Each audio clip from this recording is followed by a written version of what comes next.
ಮುಖದ ಮೇಲೆ ಪಿಗ್ಮೆಂಟೇಷನ್ ಸೂರ್ಯನಿಗೆ ಒಡ್ಡಿಕೊಳ್ಳುವುದು, ಹಾರ್ಮೋನುಗಳ ಬದಲಾವಣೆ ಮತ್ತು ಕೆಲವು ಔಷಧಿಗಳಂಥ ವಿವಿಧ ಅಂಶಗಳಿಂದ ಉಂಟಾಗಬಹುದು. ಹಲವಾರು ಪ್ರತ್ಯಕ್ಷವಾದ ಮತ್ತು ಪ್ರಿಸ್ಕ್ರಿಪ್ಷನ್ ಚಿಕಿತ್ಸೆಗಳು ಲಭ್ಯವಿದ್ದರೂ ಹಲವಾರು ಮನೆಮದ್ದುಗಳು ಸಹ ಇವೆ. ಮೊದಲನೆಯದಾಗಿ ನಿಂಬೆ ರಸ. ನಿಂಬೆ ರಸವು ನೈಸರ್ಗಿಕ ಬ್ಲೀಚಿಂಗ್ ಗುಣಗಳನ್ನು ಹೊಂದಿದ್ದು, ಅದು ಮುಖದ ಮೇಲೆ ಪಿಗ್ಮೆಂಟೇಷನ್ ಅನ್ನು ಕಡಿಮೆ ಮಾಡಲು ಸಹಾಯ ಮಾಡುತ್ತದೆ. ಹೊಸದಾಗಿ ಹಿಂಡಿದ ನಿಂಬೆ ರಸವನ್ನು ಹತ್ತಿ ಉಂಡೆಯನ್ನು ಬಳಸಿ ಪೀಡಿತ ಪ್ರದೇಶಕ್ಕೆ ಅನ್ವಯಿಸಿ ಮತ್ತು ತಂಪಾದ ನೀರಿಂದ ತೊಳೆಯುವುದು ಮೊದಲು ಅದನ್ನು 10ರಿಂದ 15 ನಿಮಿಷಗಳ ಕಾಲ ಬಿಡಿ. ಇನ್ನು ಎರಡನೆಯದಾಗಿ ಅಲೋವೆರಾ. ಅಲೋವೆರಾ ಮುಖದ ಮೇಲೆ ಪಿಗ್ಮೆಂಟೇಷನ್ ಮತ್ತು ಕಪ್ಪು ಕಲೆಗಳನ್ನು ಕಡಿಮೆ ಮಾಡಲು ಸಹಾಯ ಮಾಡುತ್ತದೆ. ಪೀಡಿತ ಪ್ರದೇಶಕ್ಕೆ ತಾಜಾ ಅಲೋವೆರಾ ಜೆಲ್ ಅನ್ನು ಅನ್ವಯಿಸಿ ಮತ್ತು ತಂಪಾದ ನೀರಿನಿಂದ ತೊಳೆಯುವ ಮೊದಲು ಅದನ್ನು 10ರಿಂದ 15 ನಿಮಿಷಗಳ ಕಾಲ ಬಿಡಿ.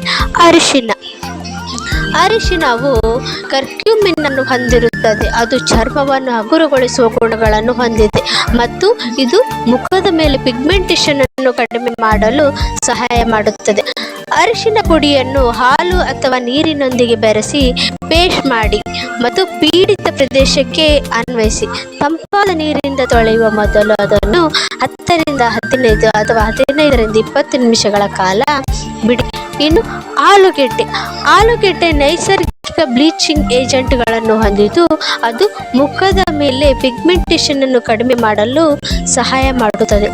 ಆಲೂಗಡ್ಡೆಯನ್ನು ತೆಳುವಾದ ಹೋಳುಗಳನ್ನಾಗಿ ಕತ್ತರಿಸಿ ಪೀಡಿತ ಪ್ರದೇಶದ ಮೇಲೆ ಇರಿಸಿ ತಂಪಾದ ನೀರಿನಿಂದ ತೊಳೆಯುವ ಮೊದಲು ಅವುಗಳನ್ನು 10ರಿಂದ 15 ನಿಮಿಷಗಳ ಕಾಲ ಬಿಡಿ.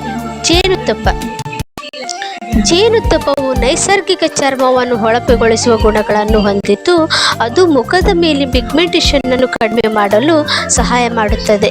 ಪೀಡಿತ ಪ್ರದೇಶಕ್ಕೆ ಕಚ್ಚಾ ಜೇನುತುಪ್ಪವನ್ನು ಅನ್ವಯಿಸಿ ಮತ್ತು ತಂಪಾದ ನೀರಿನಿಂದ ತೊಳೆಯುವ ಮೊದಲು ಅದನ್ನು 15ರಿಂದ 25 ನಿಮಿಷ ಕಾಲ ಬಿಡಿ.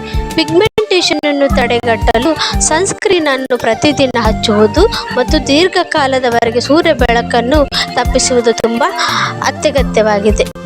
ನಮ್ಮ ಈ ಮಾಹಿತಿ ನಿಮಗೆ ಇಷ್ಟವಾದಲ್ಲಿ ದಯವಿಟ್ಟು ನಮ್ಮ ಚಾನಲ್ಗೆ ಸಬ್ಸ್ಕ್ರೈಬ್ ಮಾಡಿ, ಲೈಕ್ ಮಾಡಿ, ಕಮೆಂಟ್ ಮತ್ತು ಶೇರ್ಗಳನ್ನು ಮಾಡಿ. ಹೀಗೆ ಮುಂದಿನ ವಿಡಿಯೋಗಳಿಗೆ ನಮಗೆ ಸಪೋರ್ಟ್ ಮಾಡಿ. ಕೇಳಿದ್ದಕ್ಕಾಗಿ ಧನ್ಯವಾದಗಳು.